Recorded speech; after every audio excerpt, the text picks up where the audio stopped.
মোদের ভবিষ্যৎ প্রজন্ম বেড়ে ওঠে তোমার জন্য, তাদের নেককার বানাও না ওগো মোর প্রিয় নবী। আলহামদুলিল্লাহি রাব্বিল আলামিন ওয়াসসালাতু ওয়াসসালামু আলা সাইয়্যিদিল মুরসালিন, আম্মা বাদ, ফাউযু বিল্লাহি মিনাশ শাইতানির রাজিম, বিসমিল্লাহির রহমানির রহিম।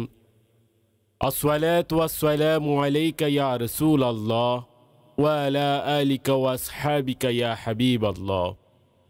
আসসালাতু ওয়াসসালামু আলাইকা ইয়া নবিয়াল্লাহ ওয়া আলা আলিকা ওয়া আসহাবিকা ইয়া নূরাল্লাহ। প্রিয় নবী সাল্লাল্লাহু তাআলা আলাইহি ওয়া আলিহি ওয়াসাল্লাম তিনি ইরশাদ করেন, মুসলমানগণ যতক্ষণ পর্যন্ত আমার উপর দরুদ শরীফ পাঠ করতে থাকবে, ফেরেশতারা ততক্ষণ তাদের উপর রহমত বর্ষণ করতে থাকবে।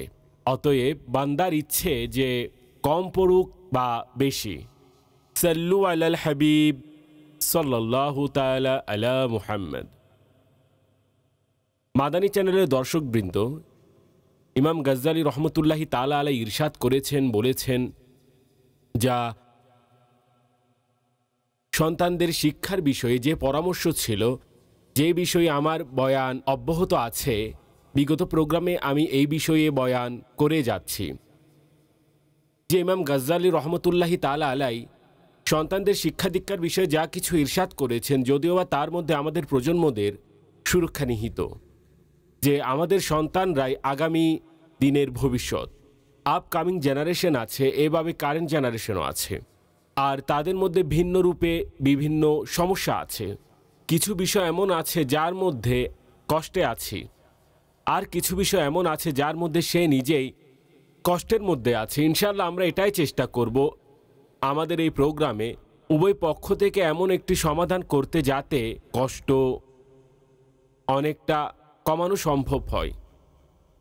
গত প্রোগ্রামে অনেকটা আলোচনা হয়ে গিয়েছিল, আর মাশাআল্লাহ আপনাদের কলসও এসেছিল। আপনাদের কলস নেওয়ার চেষ্টা করেছি, আর ইনশাআল্লাহ আজকেও কলস নিব। আর মাশাআল্লাহ বিষয় অনুযায়ী অনেকে কল করে থাকেন, নিজেদের অভিজ্ঞতা আমাদেরকে বলে থাকেন। অনেক ভালো কথা, আপনার নিজের অভিজ্ঞতাও শেয়ার হয়ে যায়। এই প্রোগ্রাম সম্পর্কে কিছু বলে দেন, কোনো প্রশ্নের উত্তর নেন। আমাদের সাথে আল্লাহর রহমত আছে যে মাশাআল্লাহ ডক্টর জিরাক্স, তিনি ইউকের লাস্টার শহর থেকে, যিনি মনোবিশেষজ্ঞ, আমাদের সাথে থাকেন।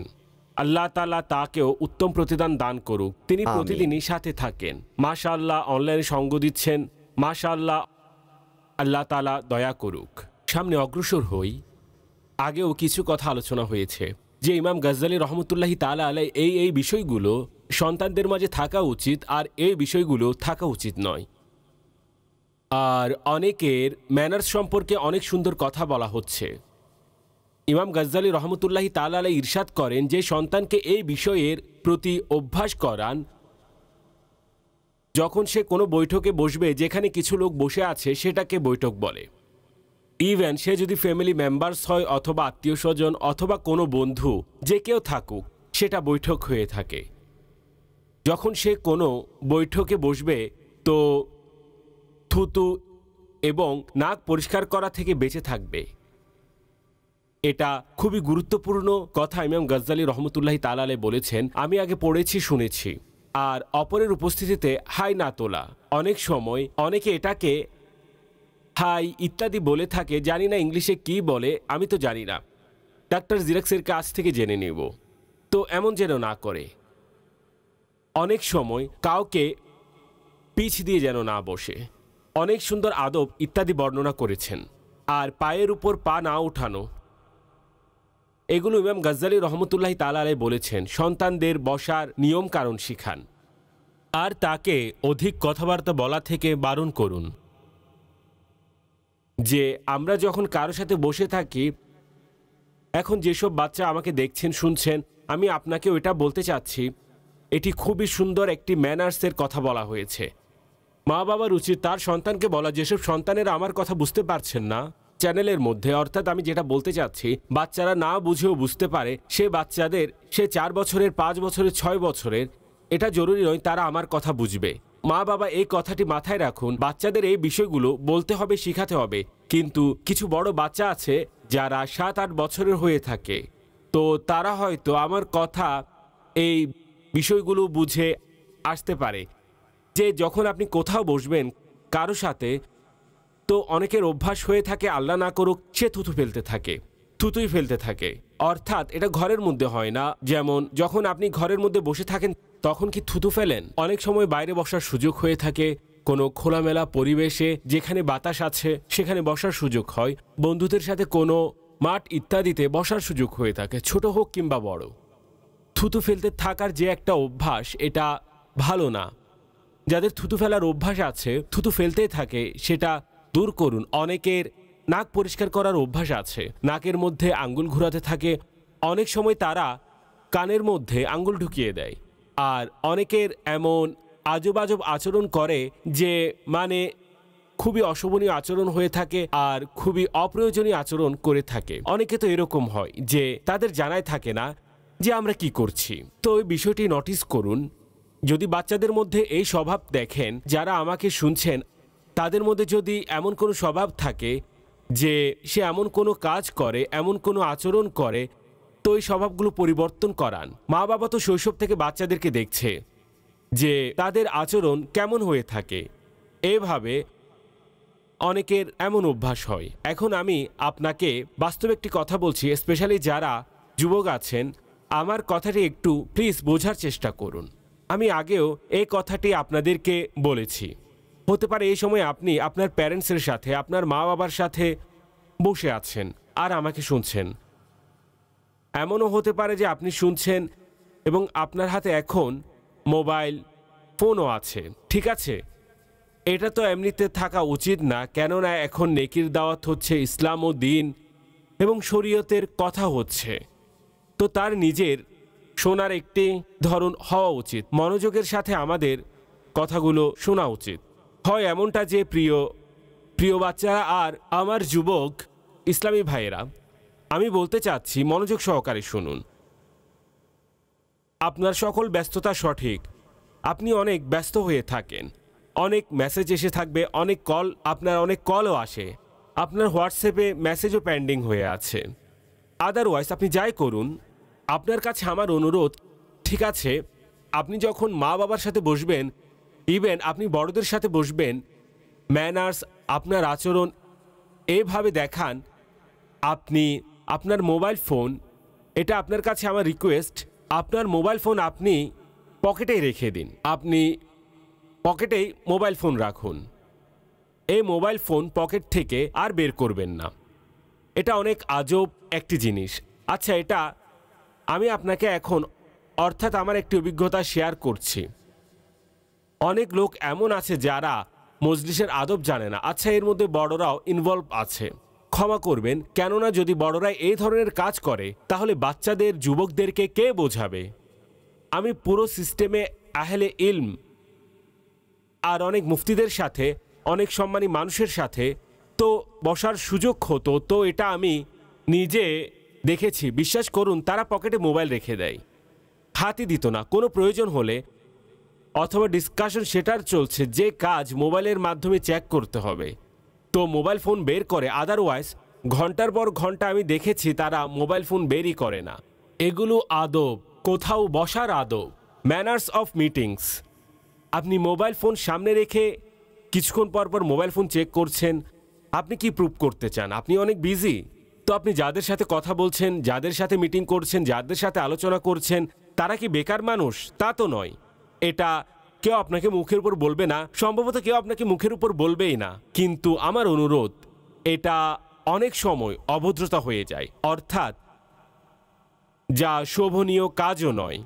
যখন আপনি কারো কাছে গেলেন, 30 মিনিট, 45 মিনিট, 1 ঘন্টা আপনি বসে আছেন কারো সাথে, তো আপনি একটি মেসেজ করে দিন, আমি এখন মিটিংয়ে আছি, আমি এখন মিটিংয়ে আছি। আপনি কি ঘুমানোর সময় মোবাইল ফোন দেখেন? 7-8 ঘন্টা তো মোবাইল ফোন রাখাই থাকে, আর আপনি তখন হাতেই নেন না। তো এই 7-8 ঘন্টা ধরে কতই কল না আসতে থাকে মোবাইলে। এভাবে আপনি আরও অনেক ধরনের কাজ করে থাকেন যার মধ্যে মোবাইল ফোন ব্যবহার করেন না। তো অনুরূপভাবে যখন আপনি এমন কোনো গুরুত্বপূর্ণ মিটিংয়ে বসে আছেন, লোকদের সাথে বসে আছেন, আমির আহলে সুন্নাতকে আমি দেখেছি যদি মোবাইল ফোন ওনার পকেটে থাকে অথচ তিনি যখনই কোনো মিটিংয়ে থাকেন আপনি বুঝতে পারছেন যে আমির আহলে সুন্নাত একজন ব্যক্তিত্ব, আর আপনি যেদিক থেকে দেখুন তো একজন পীর সাহেবও, আর এটা অর্থাৎ এক খুবই সম্মানিত সব দিক থেকে, যারা আপনার অধীনে এটাই হয়ে থাকে, সাধারণত অধীনস্থ হয়ে থাকে। কিন্তু কখনো কেউ এই বিষয়ে সাক্ষ্য দিক যে আমির আহলে সুন্নাত মোবাইল ফোন বের করেছেন, অথবা অনেক সময় রুমে রেখে আসেন, পকেটে থাকলেও বের করার কোনো প্রশ্নই আসে না, পসিবল নয় যে বের করবেন, চেক করবেন কার মেসেজ। যতক্ষণ পর্যন্ত কথাবার্তা, যদিও বা সেটা 2-4 ঘন্টা হোক না কেন, মিটিংয়ে মোবাইল বের করেন না। বড়দের সাথে সর্বদা আমাদের সবাইকে বোঝা উচিত, শিক্ষা উচিত। এটি এখন বড়দের জন্য বললাম, বড়দেরকে এই জন্য বললাম, এটা সেই অভ্যাস যা বাচ্চাদের মধ্যেও আসবে। এখন বাচ্চাদের নিকট আসছি। আপনি আপনার মা বাবার সাথে বসে আছেন, এখন আপনি মোবাইল ফোন নিয়ে বসে আছেন, এখন বাবাও বসে আছে, অন্যান্য ফ্যামিলি মেম্বার্সরাও বসে আছেন। তো আপনি কিছুক্ষণের জন্য এটাকে ছেড়ে দিন, রুমে রেখে আসুন। নিজের সাথে রাখবেন, তাহলে বারবার চেক করতে মন চাইবে। রুমে রেখে আসুন আর মা বাবার সাথে বসুন। মা বাবা কোনো কথাই বলছে না, ঠিক আছে, না বলুক, আপনার বসাটাই যথেষ্ট। আর তাদেরকে গুরুত্ব দিন। তা না হলে আপনি মোবাইল ফোন নিয়ে বসে আছেন, আপনার মা বাবা আপনার সাথে কি কথা বলবে? এটা কিন্তু আদব নয়, আদবের বিপরীত কাজ। আপনি যখনই আপনার মা বাবার সাথে বসবেন, শিক্ষকের সাথে যখন বসবেন, এইভাবে যদি বড়দের সাথে আপনার বসা হয় তো মোবাইল ফোন হাতে নেবেন না। এভাবে যখন তারা কথা বলেন তাদের কথার মাঝে কথা না বলা, মাঝে কথা বলবেন না। যখন বড়দের কথা সম্পূর্ণ হয়ে যাবে তারপর কথা বলতে যাবেন। বলা হয়, জি বাবা, এখন আপনি বলুন, এখনই আপনার কথা বলা উচিত। অনেক বাচ্চাদের এ অভ্যাস হয় তর্ক করার অভ্যাস। এটা বাচ্চাদের ইমেজকে নষ্ট করে দেয়। তারপর তার সাথে কথা বলে না, কথায় কথায় এটাই শোনা যায় যে সে অনেক তর্ক করে, অর্থাৎ সে হয়তো কথা বাড়াবে। আচ্ছা, অনেক বাচ্চাদের অভ্যাস থাকে যে সে শাউটিং করে, চিৎকার চেঁচামেচি করে আর লাউডলি কথা বলতে থাকে, আর দুর্ভাগ্যজনকভাবে যে তারা অন্যদের ঝাড়ি দেয়, বুলিং নেচার হয়ে থাকে। যদি এই নেচার হয় সাধারণত ঘরের ভেতর মা বাবার সাথে, বড়দের সাথে, ফ্যামিলির মেম্বারদের সাথে, কখনো এই ধরনের উচিত নয়। এখন বড়দের মধ্যে এই সফটনেস আর নম্রতা থাকবে, তাহলে ডেফিনেটলি ছোটদের মধ্যেও এগুলো আসতে থাকবে। আর দ্বিতীয় কথা, যখন আপনি বড়দের সাথে বসেন তো অনেকেরই অভ্যাস থাকে বড়দের সাথে বসলে পা টেনে তাদের সামনে বসা, যেমন চেয়ারের মধ্যে বসে আছে, পা এভাবে টেনে বসবে। কত আশ্চর্যের কথা, বয়সের বড় ব্যক্তিদের সামনে বসে আছেন আর 20 থেকে নিয়ে 30 বছর পর্যন্ত বড় ব্যক্তিরা বসে আছেন। আপনি এভাবে বসুন আরাম করে, ভদ্রতার সাথে। যদি চেয়ারে বসে থাকেন কিংবা সোফার উপর বসে থাকেন, পা টেনে বসবেন না। উদাহরণস্বরূপ হতে পারে এই সময় আপনি মা বাবার সাথে বসে আছেন, টেবিলের উপর পা তুলে লম্বা করে টেনে রেখেছেন। কি করছেন আপনি বাবা? আপনার প্যারেন্টস বসে আছে, মা বাবা বসে আছেন, তাদের সম্মান করুন, তাদের মর্যাদা করুন। জীবনে যেন এমন কোনো মুহূর্ত না হয় যে আপনার মা বাবার কাছ থেকে সম্মান ছুটে যায়। তাদের সম্মান কখনো কমে না, সে আপনার মা। আপনি বলবেন ঘরের কোন কাজটা করি না, আমি বলছি না যে আপনি কাজ করেন না, কিন্তু আদবের সাথে তো থাকা যায়। আমি এটা বলছি না যে আপনি দুজানু হয়ে মাথা ঝুঁকিয়ে বসুন। এমন সন্তান কোথায় যে মা বাবার সামনে এভাবে বসে থাকবে? সম্মানিত মুহাদ্দিসের ঘটনা আমি পড়েছি। তিনি হাদিস পড়াচ্ছিলেন, ছাত্ররা তার সামনে ছিলেন আর তিনি হাদিস পড়াচ্ছিলেন। আর এই অবস্থায় ভেতর থেকে তার মা আওয়াজ করলো, বাবা, মুরগিদের কিছু খাবার দিয়ে আসো। এমন কিছু বলেছিলেন যে গিয়ে মুরগিদের খাবার দিয়ে আসো। পড়াতে পড়াতে দাঁড়িয়ে গেলেন, মায়ের হুকুম ছিল, আর তিনি গিয়ে সেই কাজটি সম্পূর্ণ করলেন। আবার পুনরায় এসে শিক্ষক ছিল, পড়া শুরু করলেন। এভাবে মায়ের সাথে আমাদের মুহাদ্দিসিন, হাদিস শিক্ষাদানকারী বড় বড় ওলামা, ইমাম, মুফতিগণ নিজের মায়ের সাথে এই ধরনের আদব বজায় রাখতেন। তাই এটা নয় যে সব সময় এভাবে বসে থাকতে হবে। ঠিক আছে, আপনি একটু ইজি হয়ে থাকুন, কিন্তু আদবের সাথে, আদবের যে বিষয়গুলো খেয়াল রেখে আপনি বুঝবেন যে এভাবে কেউ তো বসে না। তো মা বাবারা, আচ্ছা, এটা আমি তাদেরকে বলার চেষ্টা করছি যারা একটু বড়, কিন্তু ছোটবেলা থেকে, উদাহরণস্বরূপ বড় ভাই যদি এমন করে তাহলে ছোট ভাই তো আদব করবে, তারপর ছোট বোন তাকে দেখে আদব করবে। তো এভাবে ঘরে আদবের পরিবেশ সৃষ্টি হয়। এই ঘরের আদবের পরিবেশ এটি বাইরেও দেখা যায়। পরে আপনি যখন বড়দের সাথে বসেন, অফিসে বসেন, কোনো মিটিংয়ে বসেন, তো আপনার ম্যানার্স আপনার সামনে। অনেক সময় দেখা যায় পা নাড়াতেই থাকে, নাড়াতেই থাকে, নাড়াতেই থাকে। এটা আমি নিজে দেখেছি, কিন্তু সেখানে বলা সম্ভব না। আমি অনেক সময় দেখেছি, আচ্ছা সে বুঝতে পারছে না আমি পা নাড়াচ্ছি, অর্থাৎ আমি এ ধরনের কাজ করছি। তো এটা আদবের বিপরীত কাজ। Manners of meeting, manners of যে আদব আর এক চালচলন ইত্যাদির বিষয় হয়ে থাকে, আর বিপরীত কাজগুলো যা নর্মালি আমাদের দ্বারা হতে থাকে। তো আমি একটু ডিটেলসে গিয়ে আপনাদেরকে বলার চেষ্টা করছি, যাতে আমরা শুরু থেকে আমাদের সন্তানদেরকে শিখাতে পারি, বলতে পারি। আর যারা বড়রা আছেন, আমার কথা বোঝার পজিশনে আছেন, আমি আপনাদের ডাইরেক্টলি বলছি, প্লিজ আপনি নিজের অভ্যাসগুলো নিজেকে চেক করাতে হবে, যাতে আমরা আমাদের আগামী প্রজন্মদেরকে শিখাতে পারি। আপনারা এই বিষয়গুলো নিজেদের মধ্যে আনবেন, আপনার প্রজন্মরা এর অনুসারী হবে। বড় ভাই যদি আদববান হয়, তাহলে অটোমেটিকলি ছোট ভাই বোনও আদববান হবে। জি ডক্টর জিরাক্স, আপনি কি বলেন? কয়েকটি কথা বলতে চাইবো। সর্বপ্রথম তো যেটা আপনি আদব চালচলন সম্পর্কে কথা বলেছেন, এটাকে আমরা ইংলিশে ম্যানারিজম বলে থাকি। হাই তোলার বিষয়ে আপনি বলেছিলেন যে ইংলিশে শব্দ, তো সেটাকে ইয়নিং বলে। আর বাচ্চাদের অনেক ধরনের এমন কিছু অভ্যাস হয়ে থাকে যা সাধারণত ভালো নয়। তাই মা বাবার উচিত যেন তারা এই বিষয়ে বাচ্চাদের সংশোধন করতে থাকে, বলতে থাকবে, দেখাতে থাকবে এই বিষয়ে, তাহলেই প্রভাব পড়বে। কিন্তু সব থেকে জরুরি বিষয় সেটা হলো, দেখুন বাচ্চারা, যেমন পূর্বেও আমরা শিখেছিলাম যে বড়দের দেখে তারা অনুরূপ করে বসে, যা বলার চাইতেও উত্তম। এখন আসলে এই সকল বিষয়গুলো যা বাচ্চাদের মধ্যে ট্রান্সফার হয়, তা বড়দের থেকেই হয়ে থাকে। সবচেয়ে অধিক যে সময় বাচ্চাদের অতিবাহিত হয় তা প্যারেন্টসের সাথে। আচ্ছা, অনেক সময় আমরা ব্লেম অন্যদিকে লাগিয়ে দেই। এই যে ধরুন বাচ্চাটি স্কুলে গিয়েছে, ওখান থেকে সে এগুলো শিখেছে। যদি স্কুলের কথাও নিয়ে নেই, ঠিক আছে, সে অন্য বাচ্চাদের থেকে শিখেছে, তো সেই বাচ্চাও তার মা বাবার কাছ থেকেই তো শিখেছে, তাই না? তো আলটিমেটলি বড়দের উপরে এসেই থামছে।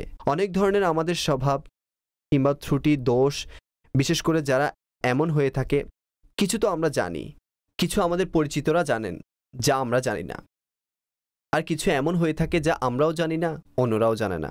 তো যে ব্যক্তি নিজের ত্রুটি সম্পর্কে জানতে সক্ষম হয়ে যায় আর তারা তা মেনে নেয়, তো ওই ব্যক্তি সফলকাম হতে পারবে। তার পরিবারের সদস্যরাও খুশি হবে, তার বন্ধু বান্ধবও তার উপর খুশি থাকবে। তো দ্বিতীয় যে কথাটি বলেছি, যে মা বাবা যেন নিজের ম্যানারিজমের উপর খেয়াল রাখে, যখন বসবেন ভালোভাবে বসবেন, কেননা অনেক ধরনের অভ্যাস বড়দের মাঝেও হয়ে থাকে। আচ্ছা, তৃতীয় কথা যা আমি বলতে চাচ্ছি, যার মাধ্যমে আপনি কথা শেষ করেছেন, আচ্ছা আপনি হয়তো দেখেছেন কিছু অভ্যাস এমন হয়ে থাকে যা আমি আমার সন্তানের সামনে করিনি, কিন্তু সন্তান সে স্বভাব দেখাচ্ছে। আর আমি জানি এ ধরনের স্বভাব তো আমার ছিল, কিন্তু তার সামনে তো কখনো করিনি। তো এখানে এটা জেনেটিক ইনহেরিটেন্সের কথা আসে, যা বংশের ধারার কারণে হয়ে থাকে। তো এতে করে দেখা যায় যে আমরা হয়তোবা সন্তানের সামনে কিছু না করলেও এমন কিছু অভ্যাস আমাদের মধ্যে থাকে যা সন্তানরা আমাদের কাছ থেকে না দেখেও তারা সেগুলো গ্রহণ করে নেয়। তো এই কয়েকটি কথা আমার ছিল, আশা করি আপনি কবুল করে নেবেন। কলস নেওয়া যাক। আজকাল দেখা যাচ্ছে বড়রাও এসব কাজের মধ্যে অন্তর্ভুক্ত। যেমন সামনে খাবার পরিবেশন করার আগে সে হাই তুলছে, কাশি দিচ্ছে, হাসি দিচ্ছে, আর সে একটু ভাবছে না যে এখানে কত লোক উপস্থিত রয়েছে। আর দ্বিতীয় কথা হচ্ছে, যদি কোনো মাহফিলে বসে তো পায়ে হাত লাগাচ্ছে, তারপর সে হাত দ্বারা অন্যের সাথে হাত মেলাবে, তারপর খাবার খেয়ে নেবে, নাকের ভেতর হাত দিবে, কানের ময়লা পরিষ্কার করবে। তো এই ম্যানার্সগুলো বড়দের মধ্যে কিভাবে আসবে যে এই বিষয়গুলোর প্রতি খেয়াল রাখবে? যদি বড়রা এমন করবে তাহলে বাচ্চারা তাদের দেখে কি শিখবে? এ বিষয়ে কিছু বলুন। মাশাআল্লাহ, বড়দের বিষয়ে আমি কিছু বলেছিলাম যে বড়রাই যদি নিজের এই স্বভাব পরিবর্তন করে, কেননা বড়দের মধ্যে অনেক সময় শৈশবকাল থেকে এই স্বভাব চলে আসছে, আর তাদেরকেও অর্থাৎ এই বিষয়ে এই ব্যাপারে কখনো বলা হয়নি, আর এভাবে গাড়ি চলতে থাকে, আর তাদেরকে দেখে দেখে পাকাপোক্ত হয়ে যায়, স্থায়ী স্বভাব হয়ে যায়। আর অনেক সময় এমন অভ্যাস হয়ে যায়, এটা তারা বুঝতে পারে না যে আমরা এরকম করছি। যদি তাদেরকে 30 মিনিট 1 ঘন্টার মুভি তৈরি করে দেখানো হয় যে আপনি এই আধা ঘন্টার মধ্যে কি কি কাজগুলো করেছেন, তাহলে সম্ভবত সে নিজের মুভি থেকে লজ্জিত হবে, আরে এটা আমি না, আমার কোনো ডুপ্লিকেট হবে। না ভাই, আপনিই ছিলেন, এসব কিছু আপনি করেছেন। আচ্ছা, আমি করেছিলাম? আমি এমন অভদ্র ব্যক্তি, খারাপ অভ্যাসের অধিকারী, আমার কোনো বিবেক নেই? তারপর সে নিজের মুভি থেকে চিন্তা করবে। তো এর বিষয়গুলো যে আমরা বয়ান করেছি, বড়রা চিন্তা করুন। যদি এমন কোনো স্বভাব থাকে, অনেক জায়গায় অট্টহাসি দিয়ে কথাবার্তা বলে, খুবই অট্টহাসি দিয়ে কথাবার্তা বলে, তাদের সাথেও হাসতে থাকে। এটা ম্যানার্সের বিপরীত। অট্টহাসি দিয়ে এভাবে লাফিং যাকে বলা হয়, হাসা, এটা সম্মানিত ব্যক্তিবর্গ যারা থাকে, রেসপন্সিবল যে ব্যক্তিবর্গ হয়ে থাকে, এগুলো কখনো তাদেরকে করতে দেখবেন না। আমি বলবো, দেখুন মাশাআল্লাহ, দাওয়াত ইসলামীর বরকত যে আমার অনেক ব্যক্তিদের সাথে উঠা বসা হয়। এই উঠা বসা, দেখা সাক্ষাৎ করা, এমনকি পোশাক, স্বভাব, আশা আর দীর্ঘক্ষণ একইভাবে বসে থাকা, এই ধরনের কাজকর্মগুলো খুবই সহজে আপনাকে বুঝিয়ে দেয় যে এই ব্যক্তিটি কতটাই বিনয়ী পার্সোনালিটির। বিনয়ী একটি শব্দ, অর্থাৎ বিনয়ী হয়ে থাকে পুরুষদের মধ্যে, মহিলাদের মধ্যে বিনয়ী হয়ে থাকে, ম্যানার্স হয়ে থাকে, অ্যাটিটিউড হয়ে থাকে। এগুলো খুবই ইম্পর্টেন্ট। তো বড়দের মধ্যে যদি আল্লাহ না করুক এই ধরনের স্বভাব থাকে, তাহলে পরিবর্তন করা উচিত। আর অথবা তাদের কোনো এমন পথ প্রদর্শক বানিয়ে নেওয়া উচিত, যদি সে ওয়াদা করে যখন তার সংশোধন করবে যে তারপর রাগ করবে না। জি, কল দিন। আসসালামু আলাইকুম। মাশাল্লাহ, খুব সুন্দর অনুষ্ঠান। আলহামদুলিল্লাহ, আমরা প্রতিদিন চেষ্টা করি আপনার অনুষ্ঠান দেখার, আর সেটা ইমাম গাজ্জালী রহমতুল্লাহ আলাইয়ের বই থেকে আপনি বাচ্চাদের এবং বড়দের আদব সম্পর্কে কথা বলেন। এটা মাশাল্লাহ আমাদের জন্য খুবই দরকার এবং আমল করার জন্য খুবই আবশ্যক। যখনই আমরা বাইরে আসি, কিছু মানুষ থুতু নিক্ষেপ করে, রাস্তাও থুতু নিক্ষেপ করে, আর একটু খেয়ালও রাখে না যে এভাবে করা উচিত নয়, যেভাবে আপনি বলেছিলেন। তো এই বিষয়গুলো যেভাবে আমাদের বড়দের সম্পর্কে বলা হচ্ছে, যদি সেভাবে বাচ্চাদের স্কুল লেভেলে শিক্ষকেরা শেখায় আর ইউনিভার্সিটি লেভেলে যদি বলা হয়, তাহলে আলহামদুলিল্লাহ আমরা আরও বেশি জ্ঞান লাভ করতে পারবো। আমরা জানি না বড়দের সম্মান কিভাবে করতে হয়। যদি এ জানা থাকে, আমরা বড়দের সম্মানের জন্যও কেয়ার রাখবো এবং করব। আর এই দ্বারা আল্লাহ খুশি হবেন এবং আল্লাহ রসুলও খুশি হবেন, আর আমরা সে অনুযায়ী দিনের পথ চলতে পারবো। তো আলহামদুলিল্লাহ, আপনার অনেক শুকরিয়া জ্ঞাপন করছি। আপনি এভাবে আমাদের বড়দেরকে এবং বাচ্চাদেরকে বুঝান। আর মাদানী চ্যানেলের মতো অন্য চ্যানেলদেরও বলা উচিত, এগুলো কোনো সমস্যার কথা নয়, বরং এগুলো খুবই গুরুত্বপূর্ণ কথা। জাযাকাল্লাহ, আপনাকে সুরক্ষিত রাখুক এবং আল্লাহ তাআলা আপনাকে দীর্ঘজীবী করুক। আমিন। আপনাকে অসংখ্য অসংখ্য ধন্যবাদ।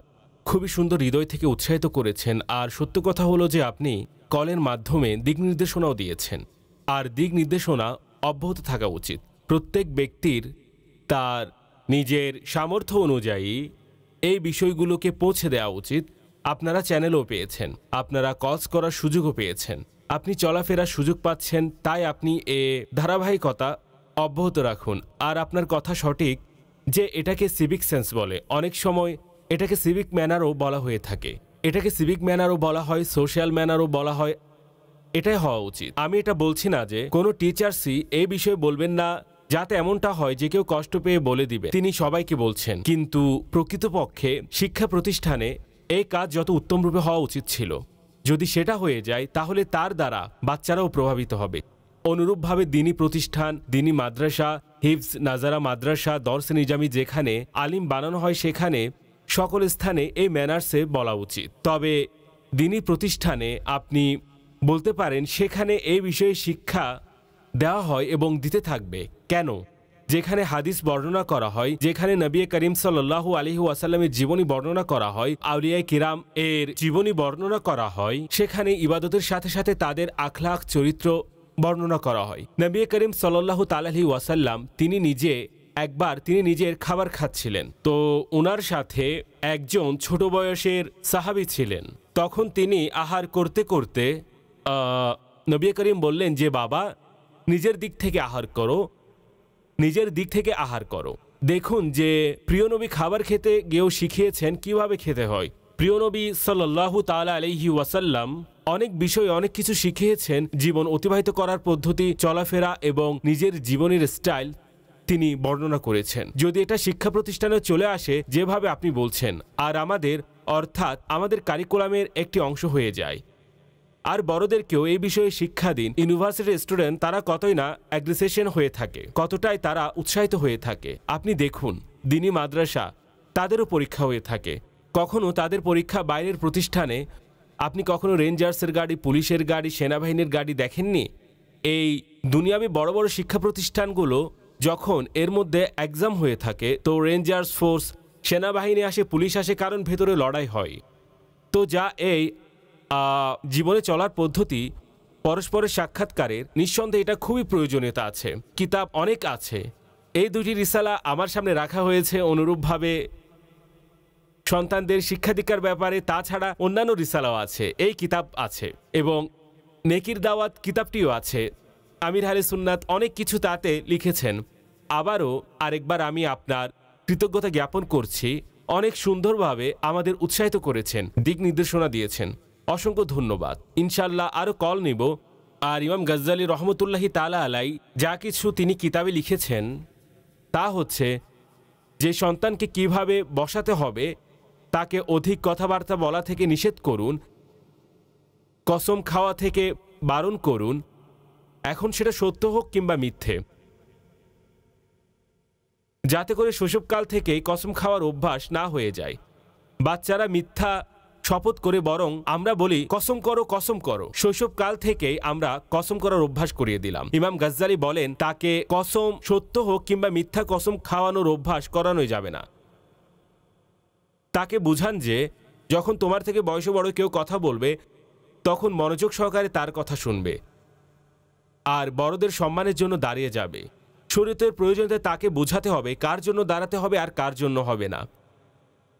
আর তাকে বসার জন্য জায়গা দিন যখন বড়রা আসবে, বরং তার সামনে আপনি বসে পড়ুন। বাচ্চাদেরকে অপ্রয়োজনীয় কথাবার্তা, অপ্রয়োজনীয় কাজকর্ম ইত্যাদি গালিগালাজ করতে নিষেধ করুন।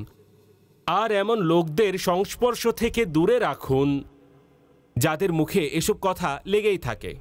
আপনি তো তাকে সব কিছু বুঝাচ্ছেন, এটা বলা উচিত নয়, মিথ্যা বলা উচিত নয়, গালি দেওয়া উচিত নয়, বাবা এমন করা উচিত নয়। আপনি মাশাআল্লাহ সর্বত্র চেষ্টা করছেন, কিন্তু তার গ্যাদারিং, আমি আগের প্রোগ্রামেও বলেছিলাম, যেটা খেয়াল করুন যে ক্লাসে কার সাথে মেলামেশা করে। প্রশাসনে যারা আছে তাদের কাছে অনুরোধ করব, যারা টিচার্স আছেন তাদের কাছে অনুরোধ করব, ইভেন যে প্রতিবেশী আছে তাদের সন্তানদের সাথে মেলামেশা করে। এখন যে কাজটি আমরা ডিসকাস করছি প্রজন্মদের বাঁচানোর জন্য, প্রজন্মদের ভবিষ্যতের জন্য, এর মধ্যে মা বাবার একটি দায়িত্ব আছে, কিন্তু মা বাবার সাথে সাথে এটা খুবই গুরুত্বপূর্ণ দায়িত্ব টিচার্স, শিক্ষকদের খুবই গুরুত্বপূর্ণ দায়িত্ব। তারপর আশেপাশের প্রতিবেশীদের যে তারা কি করেন, তারপর যারা আত্মীয় স্বজন আছেন, রিলেটিভস যারা আছেন, যেখানে আপনি দাওয়াতের নামে, যে কোনো ফাংশনের নামে দেখা করে থাকেন, যদি আমরা সবাই মিলে করি তাহলে বাচ্চার মধ্যে এই অভদ্রতা, অসৎ স্বভাব ইত্যাদি দেখাই যাবে না। তাহলে তার চরিত্র উত্তম হবে, অর্থাৎ খুবই গুরুত্ব দেওয়া প্রয়োজন। এখন আমরা কতভাবে কেয়ার করে থাকি, করোনার ভয়ে এটা করো না, ওটা করো না, কেননা করোনা ভাইরাসে আক্রান্ত হয়ে যাব, অসুস্থ হব। আর এই ভাইরাস হওয়ার ভয়ে আমরা কত সাবধানতা অবলম্বন করি যে সঠিক ভুল দেখা যাবে। অদ্ভুত কিছু কনসেপ্ট আমাদের সামনে নিয়ে আসা হয়েছে যেন একজনের রোগে আরেকজন আক্রান্ত না হয়। জীবাণু ইত্যাদির মাধ্যমে ছড়ানো গবেষণা এটা আলাদা, এর সম্পর্কে সাবধানতার পরামর্শ এটাও আলাদা। কিন্তু আমরা কতই কনসিয়াস, কতই সাবধান হয়ে গেছি, না এটা ছোট কিছু নয়, এর থেকে বেঁচে থাকো, বেঁচে থাকো, এর সাথে মিশবে না, ওর সাথে মিশবে না, তার সাথে যাবে না, এত গ্যাদারিং করবে না ইত্যাদি। কিন্তু এটা খেয়াল করুন, যারা অভদ্র, অসৎ, দুশ্চরিত্র, গালি দেয়, পরনিন্দা করে, চুগলখড়ি করে, বসে বসে কসম করতে থাকে, আপনার সকল প্রচেষ্টা তো বৃথায় যাচ্ছে। সে গিয়ে সেখানে তার সাথে দেখা করে। তো এটা খুবই সুন্দর কথা ইমাম গাজ্জালী রহমতুল্লাহি তাআলা আলাই লিখেছেন। এমন সংস্পর্শ থেকে তাকে বিরত রাখুন, কেননা নিঃসন্দেহে খারাপ সংস্পর্শ, এমন স্বভাব বাচ্চাদের মধ্যে সৃষ্টি হয়ে যায়। আপনি তাকে নিষেধ করতে থাকেন। অনুরূপভাবে ইমাম গাজ্জালী রহমতুল্লাহি তাআলা আলাইহি আরও লিখেছেন, যখন গত প্রোগ্রামে এটা বলেছিলাম, অন্য বিষয়ে খুব দ্রুত বলে ফেলেছিলাম, খুবই মনোযোগ সহকারে শুনুন। যখন সন্তানের বোধ শক্তি চলে আসবে, অর্থাৎ ভালো মন্দ বুঝতে শিখে ফেলবে, এখন অজু এবং নামাজের মধ্যে তার অলসতাকে এড়িয়ে যাবেন না। সে অজুর মধ্যে অলসতা করছে, অজু সঠিকভাবে করছে না, অথবা করছেই না, কিংবা নামাজ আদায় করছে না। এখন তার একেবারে 7 বছর যখন বয়স হয়ে গেছে, তার নামাজের বিষয়ে আপনি সিরিয়াস হয়ে যান, তাকে বোঝান, তার দ্বারা রমজানের কিছু না কিছু রোজা রাখান, লোকদেরকে দেখানোর জন্য নয়, এলান করার জন্য নয় যে আমার সন্তান রোজা রাখছে, বিবেকবান হচ্ছে।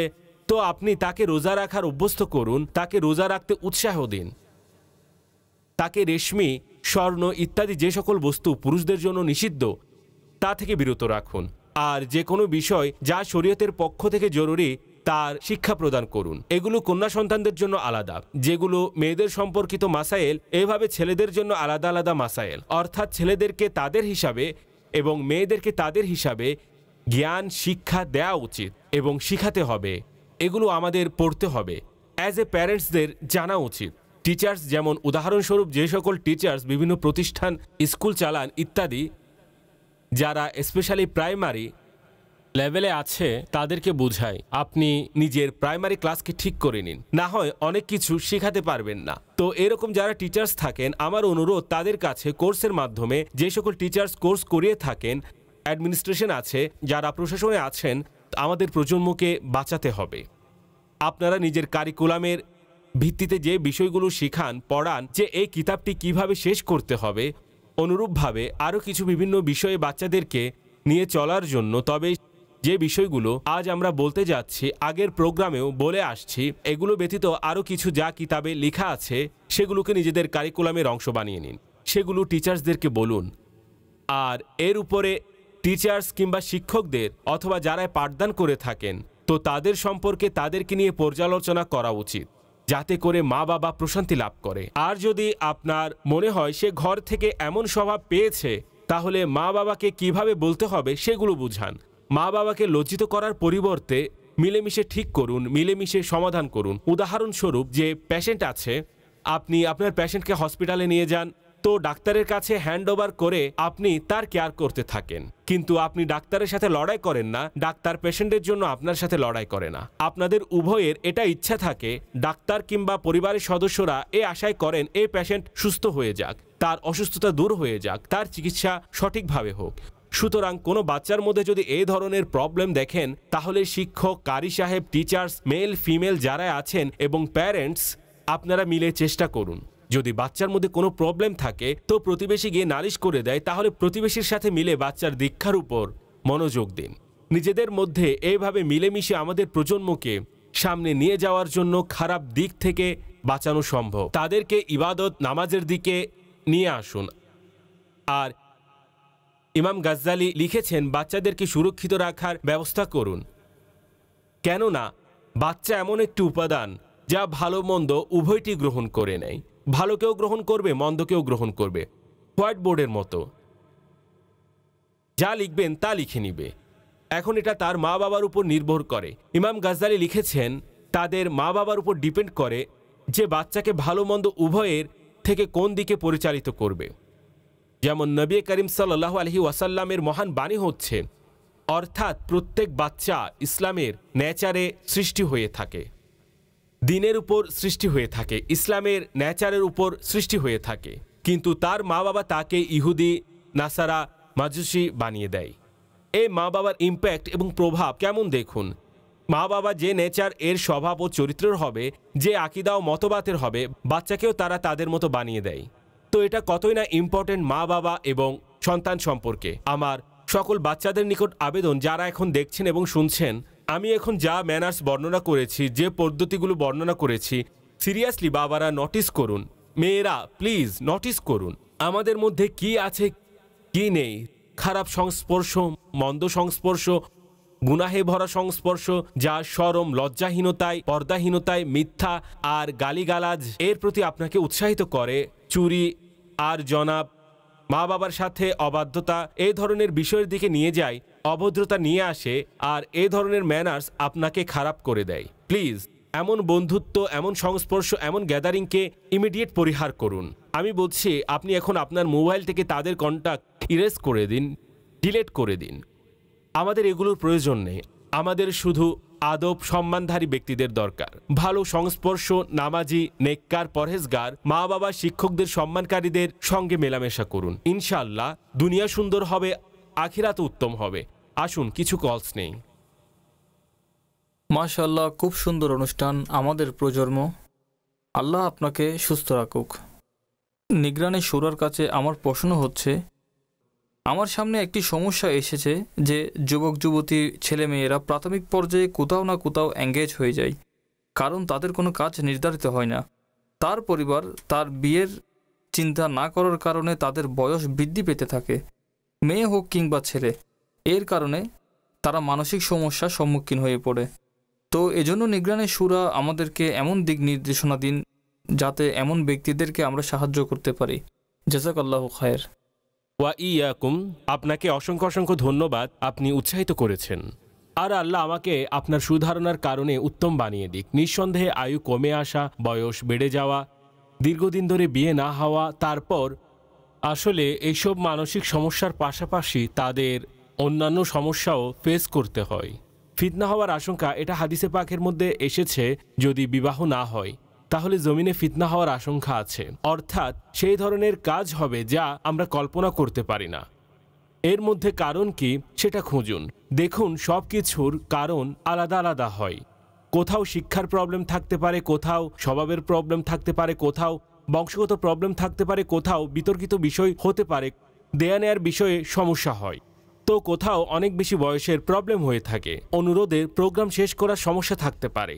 তো আপনাদের কাছে আমার অনুরোধ হচ্ছে এই সিচুয়েশন অনুযায়ী হোক, আর ম্যাক্সিমাম এই প্রচেষ্টা করা উচিত বয়স বেড়ে যাওয়ার পূর্বে বালিক হয়ে যাবে আর ভালো মন্দ বুঝতে শিখবে। আর আপনি যদি মনে করেন যে এখন ঘর সামলাতে পারবেন, আপনারা বিশেষ করে ছেলেরা ভরণ পোষণের দায়িত্ব নিতে পারবেন, কাপড় চোপড়, খাবার দাবার আর ঘর ইত্যাদি, তাহলে তাদের বিবাহ সম্পন্ন করা উচিত। আর ছেলেদের উচিত তারা যেন অনুরোধে বিয়ের প্রোগ্রাম দীর্ঘায়িত না করে। যে সাধারণ ব্যবস্থাপনা হয়ে থাকে সে অনুযায়ী চলুন, যাতে সঠিক সময়ে বিয়ে হয়ে যায়। ইনশাআল্লাহ অনেক কিছু ভালো হয়ে যাবে। বিবাহ করলে অর্ধ ঈমান সুরক্ষিত হয়ে যায়। তো এটা অ্যাজ পার সিচুয়েশন দেখতে হবে যে কি হয়। জি, কল দিন। আসসালামু আলাইকুম। আমার দাদু এবং অন্যান্য বড়রা আমার সামনে পান সিগারেট খেয়ে থাকে। এইসব দেখতে আমার অনেক খারাপ লাগে। তো এসব না করার জন্য আপনি কিছু মাদানী ফুল ইরশাদ করুন। শিশুদের সামনে পান খাই এটাই জিজ্ঞাসা করছেন? হে আল্লাহ, দেখুন এভাবে শিশুদের সামনে আমাদেরকে পান, সিগারেট অনুরূপ কোনো বস্তুর অভ্যাস করানো উচিত নয়। আর এই অভ্যাসগুলো নিজের মধ্যে থাকা উচিত নয়। আর আল্লাহ না করুক যদি এমন কোনো অভ্যাস থাকে তাহলে এই অভ্যাস বাচ্চার মধ্যে ট্রান্সফার হয়ে যাবে। বাচ্চারা তো দেখেই শিখে। তারপর কি হবে, সেও পান খেতে থাকবে, পানের স্বভাব চলে আসবে, তার মুখে সিগারেটের স্বভাব চলে আসবে। এখন কোন মুখ দিয়ে তাকে নিষেধ করবেন? আপনি নিজে তো পান, সিগারেট ইত্যাদি খান আর বলছেন খেও না। এটা একটু আনন্দ দেওয়ার জন্য আপনাকে বললাম। তাই এই অভ্যাস এখন থেকে ছেড়ে দিন। এখনই এই ঘোষণা করে দিন, আজ থেকে পান, সিগারেট সব কিছুই বন্ধ। ইনশাল্লাহ বড় ঘোষণা করবেন, তাহলে ইনশাল্লাহ সন্তানদের উৎসাহ বাড়বে। জি হ্যাঁ, এই বিষয়গুলো আছে। তাই বাচ্চাদের সামনে এমনিতে কোনো এমন অনুচিত কাজ, আল্লাহ না করুক যদিও আমাদের বড়দের মধ্যে থাকে, তো শিশুদের সামনে সেটা প্রকাশ করা উচিত নয় আর সেটা বন্ধ করা উচিত। জি, কল দিন। আসসালামু আলাইকুম। সৎসঙ্গে স্বর্গবাস। মানুষ ভালো মানুষের সাথে মিলেমিশে থাকার কারণে অনেক ভালো হওয়ার সুযোগ পায়। তো আসলে সব পরিবেশে ভালো হওয়ার সুযোগটা কম থাকে। আর মাশাআল্লাহ দাওয়াতে ইসলামীর যে তরবিয়াতি কোর্সগুলো আছে তার মাধ্যমে মানুষ অনেক কিছু শিখতে পারে, চলাফেরা, পানাহারের সিস্টেম, সব কিছু। যারা বাইরের পরিবেশে আছে তাদের ভালো হওয়ার বিষয়ে যদি আপনার দিক নির্দেশনা তাকে জানাবেন। দেখুন, ইতিকাফ যখন হতো আপনার কথা শুনে আমার ইতিকাফের কথা মনে পড়ে গেল। আমাদের হাজার ইসলামী ভাই ইতিকাফে আসতেন। তো তাদের মধ্য থেকে এক একজন এক এক জায়গা থেকে আসতো, লড়াই ঝগড়াকারী অদ্ভুত ধরনের লোকেরা আসতো। আমার মনে হয় 5-6 দিন ধরে ইতেকাফের বয়ানগুলো আর মাদানী মুজাকারা এবং পরিবেশ দেখে তাদের কমেন্টস দেখার মতো ছিল, মন্তব্য যে আমার মধ্যে পরিবর্তন চলে এসেছে, দ্রুতই চলে আসে। আসলেই as-suhbatu mu'assira, সংস্পর্শের প্রভাব, যেমন আপনার পরিবেশ যেমন হবে তেমন আপনার স্বভাব হয়ে যাবে। তাই নিজের সংস্পর্শ ভালো রাখতে হবে। দাওয়াত ইসলামের পরিবেশ ইনশাআল্লাহ আমাদের জন্য অনেক বড় নিয়ামত। আমাদের এমন সুন্দর পরিবেশ গ্রহণ করা উচিত, নিজে এবং পুরো ফ্যামিলিকেও দাওয়াত ইসলামের পরিবেশের সাথে অ্যাটাচ করে দেওয়া উচিত। জি, কল দিন। নিগরানি শুরার অনুষ্ঠান আমাদের প্রজন্ম অনেক সুন্দর চলছে, যাতে আমাদের জ্ঞান আরও বৃদ্ধি পাচ্ছে। আল্লাহ পাক নিগরানি শুরাকে কুদৃষ্টি হতে সুরক্ষিত রাখুক। নিগরানি শুরার কাছে আমার প্রশ্ন হচ্ছে, যখন কোনো ঘরে মেহমান আসেন তখন সন্তান বারবার মেহমানের কাছে এসে বায়না করে যে আমার এটা লাগবে ওইটা লাগবে, অথবা এমনও বলে যে আমি এটা খাবো ওইটা খাবো। মা বাবা শত নিষেধ করার পরেও তারা কথা শুনে না।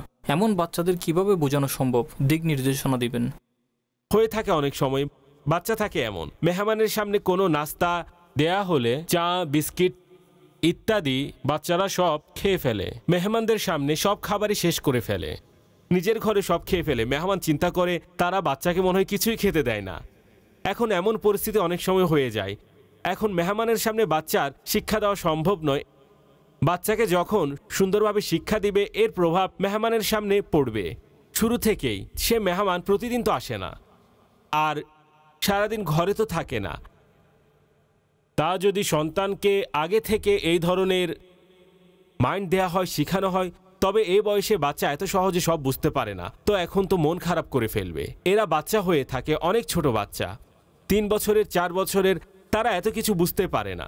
তাই অনেক সময় এমন করে। তো মেহমানের উচিত নয় তারা এরকম ফিল করবে, কেননা এরা তো ছোট বাচ্চা, বাচ্চারা তো এমনই করবে, বড়রা তো আর করবে না। তবে নোটিস করুন বাচ্চাদের মধ্যে এই সমস্যা আছে, আর তাকে সাধারণ মানুষের সামনে, মেহমানের সামনে তাকে এভাবে বকা দেয়া যাবে না, কেননা সে তার অন্তরে কষ্ট পাবে, আর তারও কিছু উদ্দীপনা থাকে যা অব্যাহত হয়। তাই পরে সেগুলো নিয়ে আপনি ইজিলি চলতে থাকুন ইনশাআল্লাহ। তাহলে কিছুদিনের মধ্যে, কয়েক মাসের মধ্যে কভার হয়ে যাবে ইনশাআল্লাহ। কিন্তু সব বাচ্চার স্বভাব একই হয় না। যদি ঘরের মধ্যে 4-5 জন বাচ্চা থাকে তাহলে তাদের মধ্যে অন্তত একজন এরকম থাকেই থাকে, তো তাকেও ইনশাআল্লাহ কভার করা যাবে। ডাক্তার জিরাক্স, আপনি কি বলেন? জি, এটাও একটি সমস্যা আসলেই।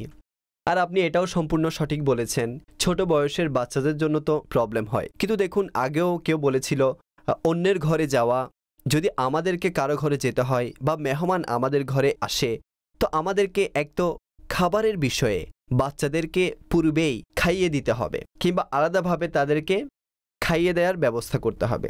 যখন বাচ্চার পেট ভরা থাকবে তাহলে ইনশাআল্লাহ এরকম কম করবে। খুব সুন্দর পরামর্শ দিয়েছেন। তো এটা একটি, আর দ্বিতীয়টি স্মরণে আসছে না, যাক অন্য আরেকদিন ইনশাআল্লাহ এখন বলা হবে। আসল সমস্যা হচ্ছে এই নাস্তাগুলো আনা হয়েছে মেহমানের জন্য, ঘরে তো সবসময় এমন নাস্তার আয়োজন হয় না, আর বাচ্চারা সে আইটেম দেখেছে 15-20 দিন আগেই, আর মেহমান তো খেতেই থাকবে, কে জানে সে কিছু রাখবে কি রাখবে না, আমি সব খেয়ে নিই। তো এই ধরনের একটু হয়। তো ডাক্তার জিরাক্স, আসল কথা হচ্ছে বাচ্চাকে সেটাই খাওয়ানো জরুরি যা মেহমানকে খাওয়াবেন, তাতে করে বাচ্চার পেট ভরে যাবে, সেদিকে খেয়াল কম হবে, আর এটা খুবই বুদ্ধিমত্তার একটি কাজ। জি, কল দিন। নিগরানি শুরার অনুষ্ঠান আমাদের প্রজন্ম অনেক সুন্দর চলছে। নিগরানি শুরার কাছে আরজ হচ্ছে যে দাওয়াত ইসলামীকে যা অনুদান দেওয়া হয় আর জাকাত ফিতরা এবং অন্যান্য অনুদান দেওয়া হয়, সোশ্যাল মিডিয়ায় অনেক কিছু দেখা যাচ্ছে। এই নম্বরে যোগাযোগ করুন দাওয়াত ইসলামীকে অনুদান দেওয়ার জন্য। এই ধরনের লিঙ্ক অনেকে শেয়ার করে যাচ্ছে। যদি এমন পোস্ট আসে তাহলে আমরা সঠিক কিনা কিভাবে বুঝব যে এটা দাওয়াত ইসলামেরই? আর যেটা কনফার্ম পোস্ট রয়েছে সেটা দিয়ে দেওয়া হোক, আর মাদানী চ্যানেলেও দেখানো হোক, যাতে দানকারীরা দাওয়াত ইসলামীকেই অনুদান দিতে পারে। তাদের অনুদান যেন অন্য কোথাও চলে না যায়, দিচ্ছে দাওয়াত ইসলামীকে আর নিচ্ছে অন্য কেউ। এই বিষয়ে কিছু ইরশাদ করুন। কনফার্ম পোস্ট, কনফার্ম মেসেজ, দুটি মাধ্যম রয়েছে আমাদের, বিশেষ করে মাদানী চ্যানেল সোশ্যাল মিডিয়া। ফেসবুকে আমার পেজ আছে, দাওয়াত ইসলামীর পেজ আছে, আমির আলে সুন্নাতের পেজ আছে, এই ধরনের পেজ আছে, হাজি আব্দুল হাবিব ভাইয়েরও পেজ আছে, যা অফিসিয়ালি আমাদের সোশ্যাল মিডিয়া ডিপার্টমেন্ট আমাদের এই পেজ চালাচ্ছে। আমাদের পেজে যাবেন তো আমাদের পেজেই পাবেন। তো যতক্ষণ পর্যন্ত আপনি আমাদের পেজে, স্পেশালি দাওয়াত ইসলামের পেজে, দাওয়াত ইসলামের পোস্ট দাওয়াত ইসলামের পেজে অবশ্যই পাবেন। দাওয়াত ইসলামের পেজও ফেসবুক ভেরিফাইড। আপনি দাওয়াত ইসলামের পেজে গিয়ে দেখুন অথবা মাদানী চ্যানেল দেখুন। হোয়াটসঅ্যাপের মাধ্যমে, অন্য কোনো মাধ্যমে আসা সকল পোস্ট, প্রত্যেক ব্যানার আর প্রত্যেক পেস্টুন এটা দাওয়াত ইসলামেরই বা কোনো জিম্মাদারের পক্ষ থেকে হবে এমনটা নয়। আপনি সুন্দর কল করেছেন, জি কল দিন। নিগরানে শুরার কাছে আমার প্রশ্ন হচ্ছে, স্বামী নিজের স্ত্রীকে বাচ্চাদের সামনে গালাগালি করে বকা দেয়, যার কারণে তার প্রভাব সন্তানদের উপরেও পড়ে। তো এই বিষয়ে কিছু মাদানীফুল ইরশাদ করুন। খুবই খুবই খারাপ এবং বাজে প্রভাব পড়বে বাচ্চাদের মাইন্ডে। যদি বাবা জুলুম করছে, গালাগালি করছে, তাহলে বাবার ইমেজ নষ্ট হয়ে যাবে। এছাড়া মা যদি সামনে বলে তাহলে মায়ের বিষয়েও এমন হবে। আর যদি সে জুলুম অত্যাচার সহ্য করে তাহলে মায়ের জন্য তাদের সহানুভূতি বাড়বে, বাট এর দ্বারা ঘরের সুখ শান্তি নষ্ট হয়ে যাবে। আর আল্লাহ না করুক তাদের মাইন্ডেও যদি এটা বসে যায় তাহলে বিয়ের পরও সে এমন ব্যবহার করবে যা তার বাবা করত। আর সাধারণত স্বামী স্ত্রীর মধ্যে ঝগড়া হওয়ার কোনো কারণই থাকে না। জানি না তারা কেন লড়াই করে। যা কখনো কোনো বিশেষ বা কখনো কোনো বছরে হঠাৎ একবার, দুবার বা তিনবার কারণবশত হয়ে যায়, জি 2-4 বার হয়েও যায়, তাহলে তো সন্তানদের সামনে প্রকাশ করা কিংবা ডিক্লেয়ার করা, তাদের সামনে ঝগড়া করার কি প্রয়োজন? আলাদা রুমে বসে তো করা যেতে পারে। বছরে এগুলো 2-4 বারে হতে পারে, সবসময় হওয়ার তো কোনো কথাই নেই। এটা কি খাবারের মতো যে প্রতিদিন 3 টাইম ঝগড়া করতে হবে, নাকি সাপ্তাহিক ছুটির মতো একবার হলেও করবে? সুতরাং এগুলো থেকে বেঁচে থাকতে হবে। ব্যাস নিজের মধ্যে আপনি এই মাইন্ড তৈরি করুন। আর স্ত্রী তার স্বামীর জন্য যা বেসিক প্রয়োজনীয়তা রয়েছে, স্বামীর বেসিক প্রয়োজনীয়তা, তার খাবার দাবার, আরাম এবং অন্যান্য প্রয়োজনীয়তা, স্বামী স্ত্রীর মধ্যে এইসব সমস্যার ব্যাপারে মেয়েরা কনসিয়াস থাকুন, সচেতন থাকুন, নিজেই তার খেয়াল রাখুন, তার প্রত্যেক জিনিসের খেয়াল রাখুন। এটা এক উত্তম ভালো আর এক উত্তম স্ত্রীর নিদর্শন। মুচকি হাসি দিয়ে তার কাছে ভালো অর্থাৎ হাসি মুখে আসুন, এটা উত্তম স্ত্রী। স্বামীর দায়িত্ব স্ত্রীর প্রয়োজনগুলোকে পূর্ণ করা, যা খুবই জরুরি। তাকে অসম্মান করবেন না, লাঞ্ছিত করবেন না, তাকে সম্মান করা শিখুন। তার কাপড়, খাবার, ঘরের ইত্যাদি ইত্যাদি জিনিসগুলো আপনি হেফাজত করুন আর এর জন্য ব্যবস্থা করুন।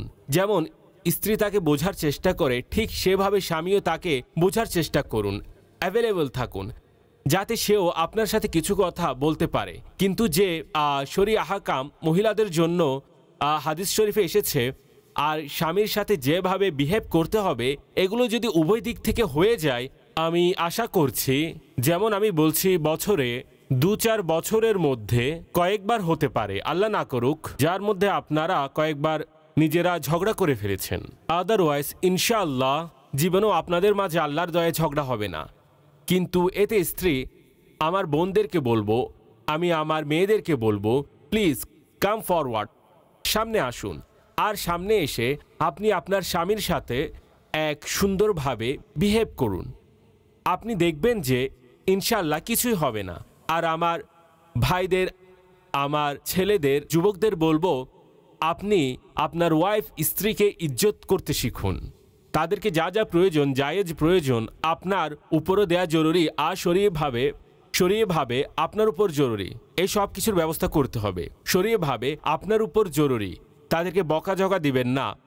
আর বাচ্চাদের সামনে তো একদমই করবেন না, একদমই করবেন না। কোনো কথা বলা প্রয়োজন আলাদা গিয়ে বলুন। মায়েদেরও উচিত, অর্থাৎ স্ত্রীদেরও উচিত নিজের স্বামী সম্পর্কে ভালো বিষয়গুলো আপনার সন্তানকে বলুন। আর স্বামীর উচিত নিজের সন্তানদেরকে আপনার স্ত্রী সম্পর্কে ভালো কথাই বলুন, যাতে সন্তান মা বাবার সম্মান করে। মা বাবার হাতেই সন্তানের সম্মান পাওয়া যায়। উভয়ের মধ্যে কোনো একজনও যদি নেগেটিভ খারাপ কথা বলে তাহলে সন্তান আবার কিভাবে সম্মান করবে, তারা তো কনফিউজড হয়ে যাবে। এটা খুবই জরুরি মেসেজ ছিল, যা কলের মাধ্যমে আমি আপনাদের কাছে পৌঁছানোর চেষ্টা করেছি। ইনশাআল্লাহ আগামী অনুষ্ঠানে আবার উপস্থিত হব। সাল্লু আলাল হাবিব সাল্লাল্লাহু তাআলা আলা মুহাম্মদ। মোদের ভবিষ্যৎ প্রজন্ম বেড়ে ওঠে তোমার জন্য, তাদের নেককার বানাও না।